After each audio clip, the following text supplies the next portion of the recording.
Thank you to Dr. Veith for the invitation. These are my disclosures.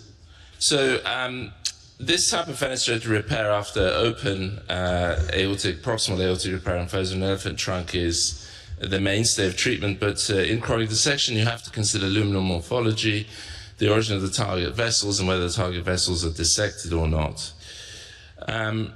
That's why we have to leverage the full flexibility that graft design offers us. This is a case from Dr. Tita Kobel with a very compressed true lumen where an inner branch solution has been utilized with stage deployment to circumvent that kind of restricted space to work within.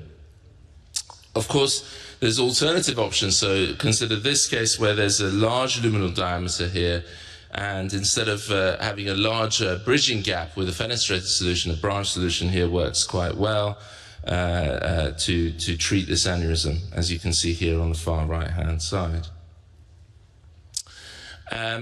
Alternatively, there are other directional branches that can be used to circumvent the specific nuances that dissection offers. So this case, for example, where there's been a TVAR and an infrarenal repair, but a septum has been left, which makes navigating from the true to the false lumen difficult here. You can see that targeting the left renal with a fenestration would have been difficult because we'd have had to traverse from the true to the false lumen to get to that target vessel. Well, an upward renal branch here is one solution, and in my experience, these solutions have had good longevity even for renal vessels. But there are alternatives, and I'm grateful for Dr. Odrich for this slide, where in this scenario, to navigate from the true to the false lumen, a re-entry device is being used to punch through and be able to access the right renal artery here.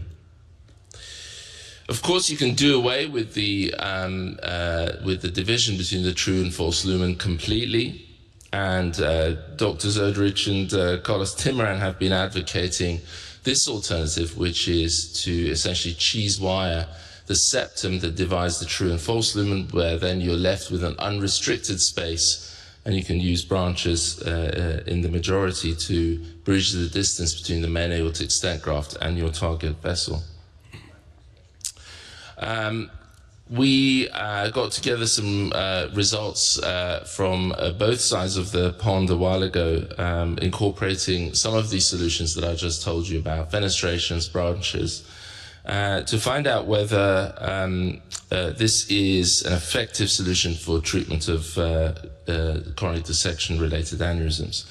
209 patients, you can see the breakdown of graft design solutions used.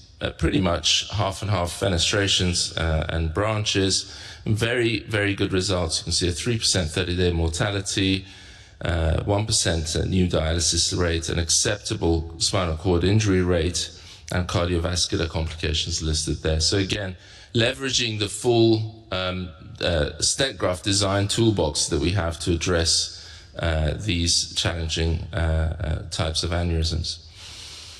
As with most endovascular solutions, secondary interventions are a consideration. They were needed in almost 40% of patients. But it's important to note that the majority of these were minor interventions, so less than 12 French. And most of them were related to target vessels. As you can see here illustrated in this case, quite a long bridging distance between the right renal artery and the main body of the stent graft. This is something to avoid, as we all know. If you have a long bridging distance for fenestrations, you're more likely to get a target vessel-related endoleak. So it's sealed deeper inside the vessel. We use greater oversizing for these target vessels, longer bridging stents on the whole. Where possible, we plan a larger stent graft so that you reduce these bridging distance in the true lumen, avoid kink and compressions, and consider whether branches or fenestrations are best for these kind of aneurysms. So the approach is bespoke to each patient. Consider the anatomy, use the full toolkit, and I'm sure in time the stent graft design solutions will evolve. Thank you.